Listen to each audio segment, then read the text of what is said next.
Hi everyone, today's video is going to be about how to prevent the bow shoulder injury. So someone actually asked me about how should he draw the bow to prevent the injury to his bow shoulder, and he's very confused after looking at multiple sources. His main source would probably be The Way of Archery from Justin Ma and Jie Tian.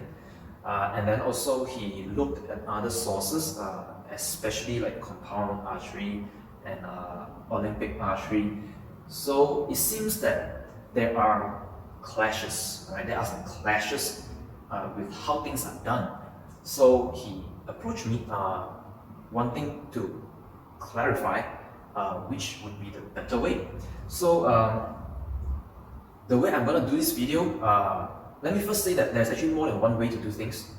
And the way that I do is more of a complement, to complement the way of archery.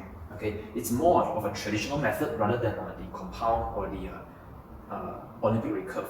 I wouldn't say that compound and Olympic recurve is wrong, not to say that.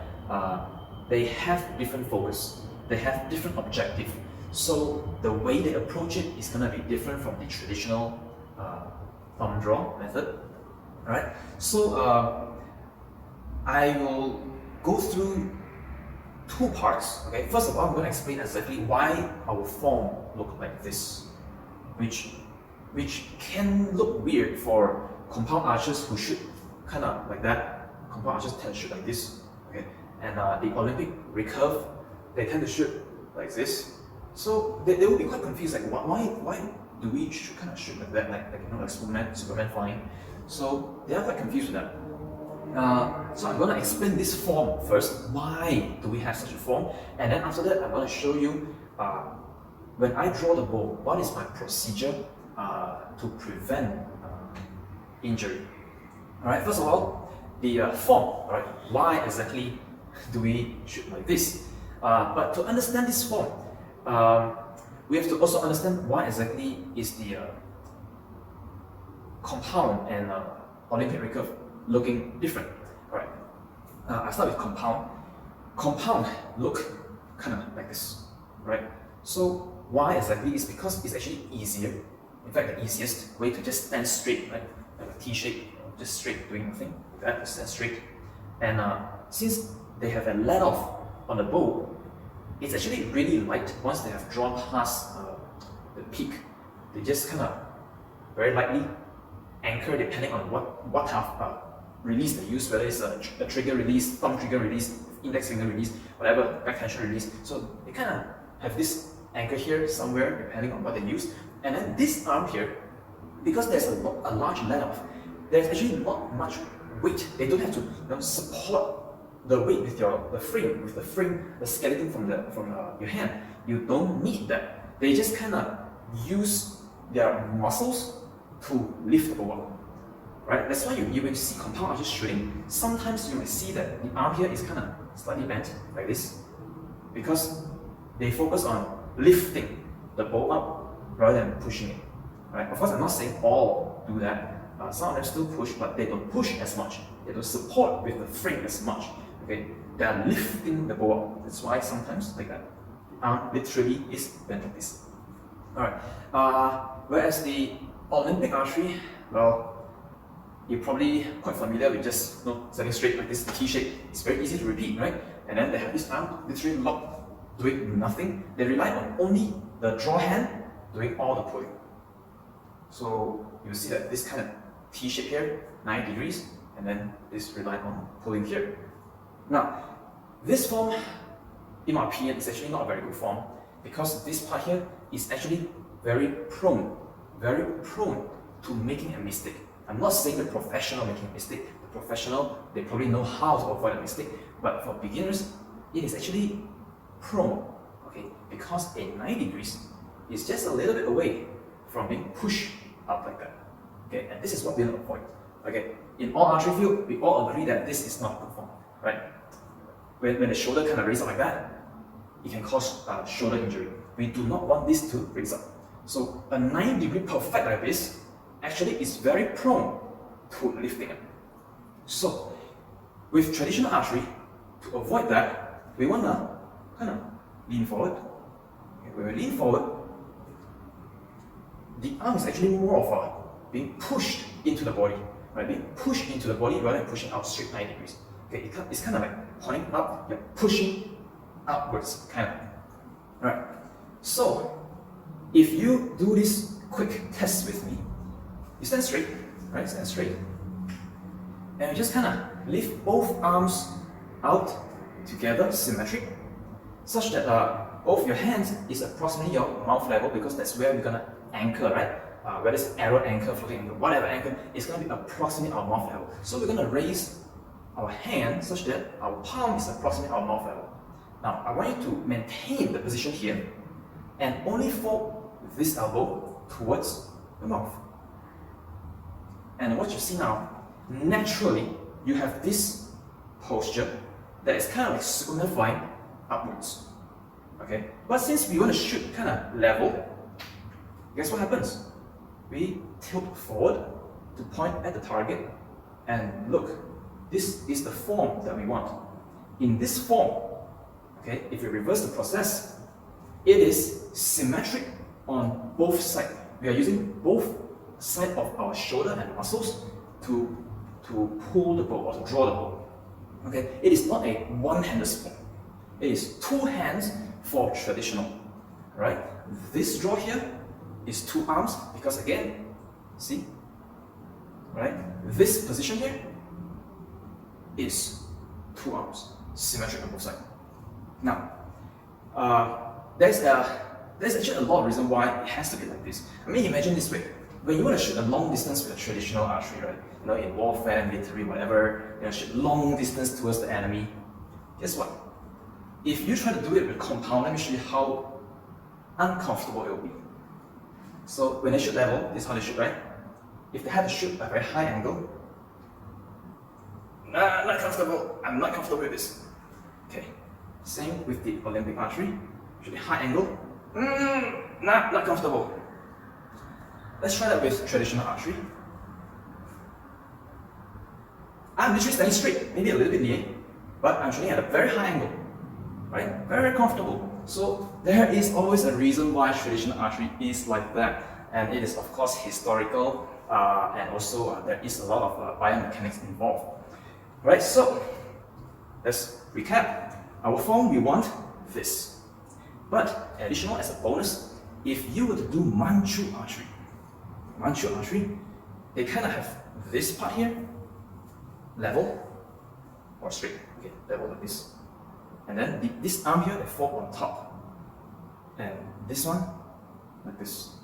Okay, so just pay attention here. This one is the critical part because it's flat across here, and then this one is kind of like a hook in like this, which increases their drawing. See, it's a lot further than when I do it this way. You see, this is a lot nearer, right? It's like closer to my ears. In Manchu archery, it's further because of this part here. Okay. Which one is the better form? In my opinion, this very, very well known as the gowing method, but many other archery teach the same thing. This is actually, in my opinion, the most stable and best position. The Manchu method like this is actually quite prone to one particular problem. This one here, if you do not warm up, this folding, especially with a heavy bow, when they pull, this can actually get injured and you may not be able to shoot for a few weeks. Alright, this part here. So when they shoot with this form, they tend to want to use a little bit of this muscle here. I think it's the tricep, where you want to kind of pull a little bit like that, which is why when they release, they go like that, right? Because of the pulling here. This method is a little bit prone to injury here. So if you use that method, warm up first. Okay, make sure that you kind of pull slightly. Don't let it fold completely. It's very easy to get injured. I've done that before. I've gotten injured. So just pay attention here. Okay. The form I prefer, the Manchu form, but be careful here. Actually, this form also for the Japanese Kyudo, actually it's very similar to the Manchu archery. So they kind of have to raise it like that, right, to prevent injury here. All right. So that being said, now how do I draw the bow? So I'm not gonna draw with my thumb right now because without an arrow, right? But if you watch The Way of Archery from Justin, you know, he kind of like start down here and kind of like that, right? But I'm not gonna do that. I think that is actually a little bit prone to making a mistake here. Okay, that's my opinion. So what I'm doing here, I'm trying to complement, provide an alternative method. We are trying to achieve the same form, but with an alternative method, which I think worked really well. But you can always disagree. I'm okay with that. All right. The way I do it, I just kind of show you first. Okay. From this view, it looks like. Okay. But with thumb. Right. I'm gonna use put the arrow on later, but I just want to let you see first. This position. Then I will use this arm to torque the bow and also correct this position first. And then pull. Okay, now from this view, this is where you see the magic.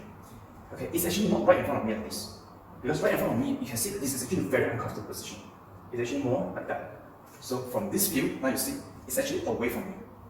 Okay, it's not here, away from me, towards there. Okay, maybe I'm gonna tilt it so you can see the top view. It's more of like that. Okay, so in this position, my arm is, I will move here later, but right now I'm going to start there a little bit. And this arm is not like that, it's not here. I kind of push it out, like this. And then, as I pull, I'll take care of the bow grip, the bow hand first. Okay, like this. So as I pull, I move in.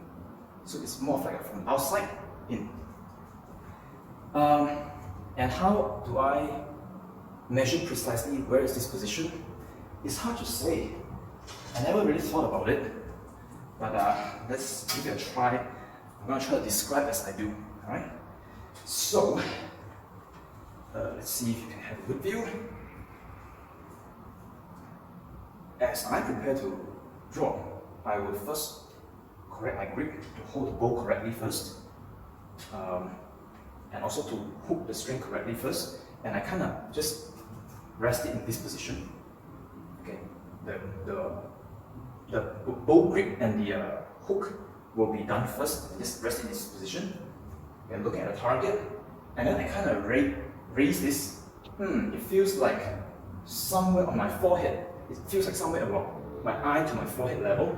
Not too high, not too high. Just a comfortable disposition.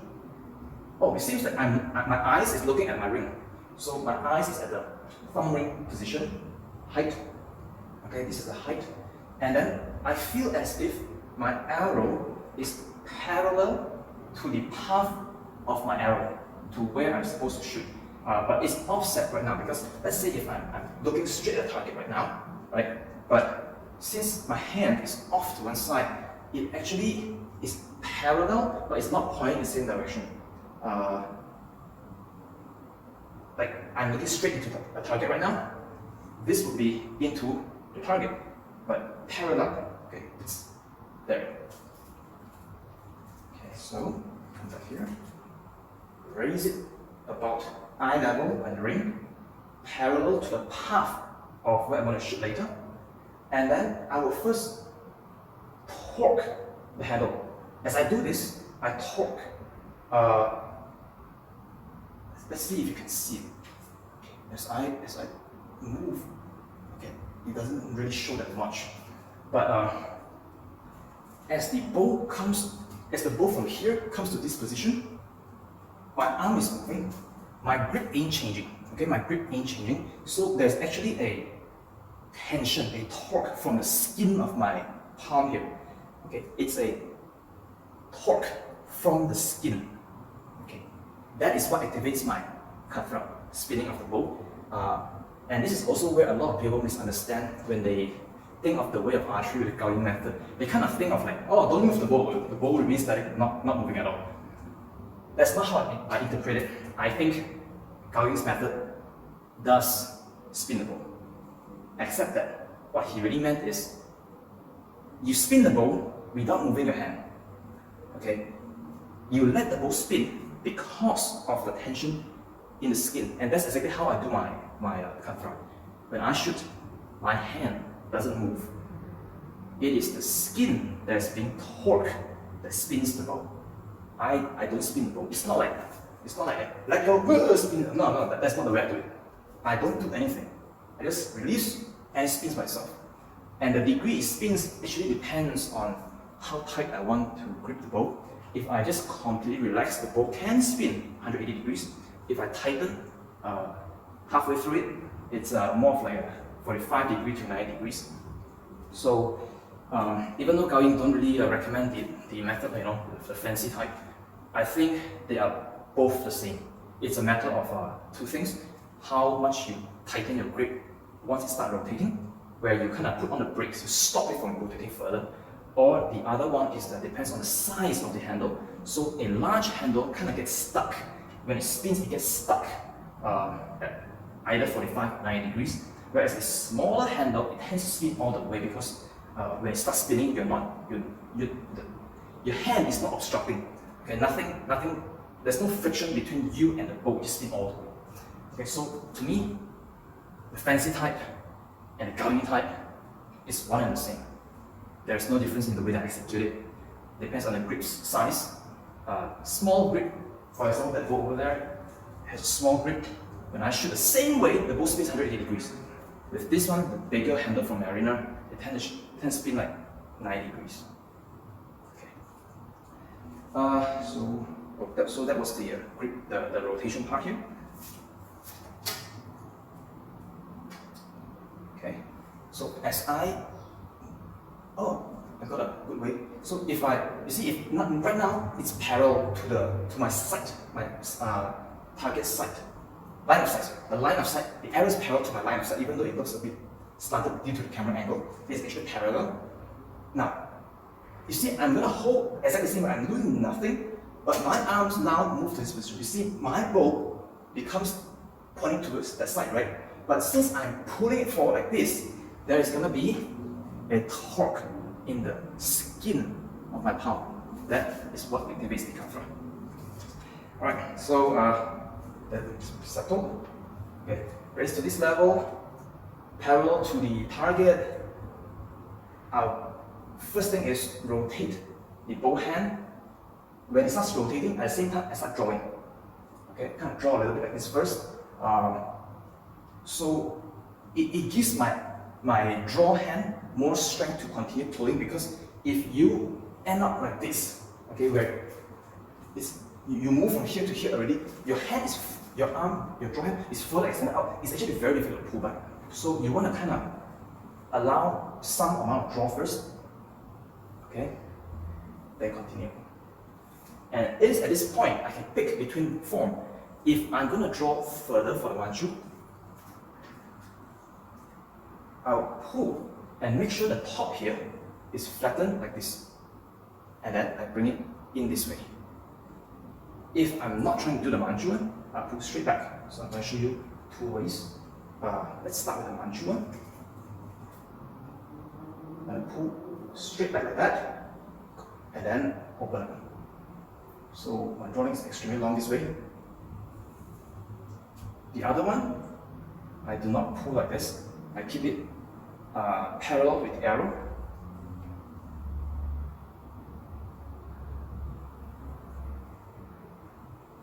Okay, so that's the way. From this view, this is how it looks like. Preparation, your grip, your hook, eye level, and then parallel to the line of sight, and then the bow arm. Okay, the bow arm, torque, and same time draw. Okay, so that's how I draw to prevent injury. So if you would like to do this way, I'm not sure if I'm teaching it right, or whether it's easy for you to understand. Maybe I'm just gonna do a few more times so that you can kind of see what I'm doing or try to mimic it. I'm gonna now actually look down so that you can see from a top view. Okay, after preparation, the bow hand torque. I can't see very well, but the bow hand torque, and then draws back, and then the arrow, as I draw it, it moves towards the line of sight. torque, draw, and then bring close to the line of sight. Okay, so that gives you a fairly good idea. Okay, so I'm gonna do some shooting. Maybe it'll help you. Do understand that sideways control is actually necessary. You have to have some degree of sideways for the arrow to actually really clear the bow. It is really not possible, at least from what I've studied, it is really not possible for the arrow to completely clear the bow without smashing into it if you do a purely forward, a pure forward, right? Your arrow is still going to collide. So the forward katra that works actually still have some degree of sideways. So it's more of like that. Okay, go sideways at the same time forward. That. You need that sideways movement. A perfectly vertical like that is not going to give you enough clearance. Your arrow, that end here, is going to smash right into the bow. So, Gao Ying's way of shooting, where they say don't spin, I think it's misinterpreted. If you want to get the arrow to go straight, you have to have it spin. You just don't do it like some archers who promote katra, they be like nah, don't do that. You actually do nothing and let the torque from the skin do it.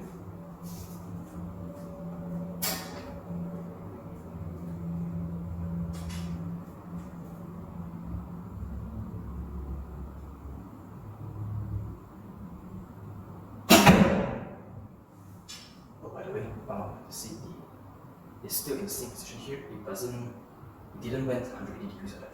It's kind of like, it does rotate, but it's that much. And then you just come back.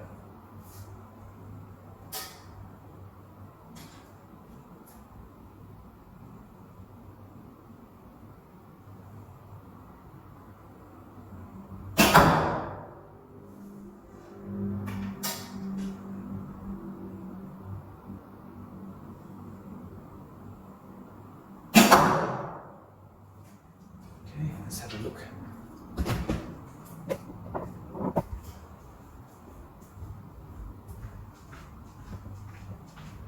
Right.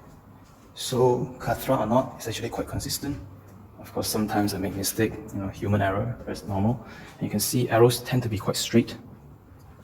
Right. Arrows tend to be quite straight. So hopefully this video helps you.